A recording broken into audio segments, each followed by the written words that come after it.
Praise the Lord, shalom, hallelujah, Jesus loves us so much. మన జీవితంలో కూడా యేసయ్య ఎన్నో కార్యాలు జరిగిస్తారు. ఫర్ ఎగ్జాంపుల్, మీకు అట్ ప్రెసెంట్ మీ దగ్గర ఉన్నది ఒకరి దగ్గర లేకపోవచ్చు కదా. వాళ్ళకి అదే అవసరత అయి ఉండొచ్చు, కానీ మీకు ఆల్రెడీ ఉండడం వల్ల దానికి వాల్యూ మీకు తెలియకపోవచ్చు. ఫర్ ఎగ్జాంపుల్, మీకు మంచి కార్ ఉండొచ్చు, ఆస్తి ఉండొచ్చు, అంతస్తులు ఉండొచ్చు, మంచి ప్రాపర్టీ ఉండొచ్చు, అందం ఉండొచ్చు, అన్నీ ఉండొచ్చు, కానీ ఏదో ఒక లోటు ఉంటుంది కదా. మీకున్న ఇవన్నీ ఇంకొకరికి ఉండకపోవచ్చు కదా. మాటి మాటికి దేవుని శోధించడం కాదు, మాటి మాటికి ఏసైని దుఃఖపెట్టడం కాదు, మాటి మాటికి ఏసైకి కృతజ్ఞత చెప్పాలి. ఎందుకంటే మనకి కలిగి ఉన్నది ఇతరులకి లేకపోవచ్చు కదా.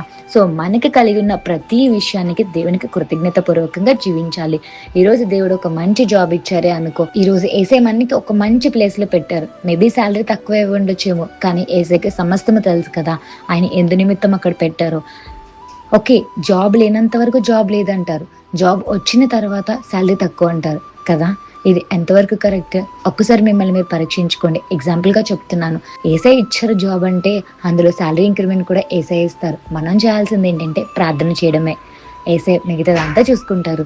సో ఏసై ఇచ్చిన దానికి కృతజ్ఞత కలిగి జీవించండి, అంతేకాని మాటి మాటికి విసుక్కుని ఏసై నాకు అది ఇవ్వలేదు, ఏసై నాకు ఇది ఇవ్వలేదు, నేను ఇంకా పైన ఉండాలనుకుంటున్నాను అని మీరు ఏసైని దుఃఖపరచకూడదు, మీరు ఏసైని శోధించకూడదు. ఎందుకంటే మీరు శోధనలో పడకుండా ఏసై మిమ్మల్ని కాపాడుతున్నారు. మీరు ఇరుకు ఇబ్బందిలో ఉన్నప్పుడు ఏసై మీకు విశాలత కలుగజేస్తున్నారు. ఏసై మీకు తోడుంటున్నప్పుడు ఇంకా ఏ భయము పెట్టుకోనక్కర్లేదు. జీసస్ బ్లెస్సింగ్స్ కి వంకలు పెట్టద్దు.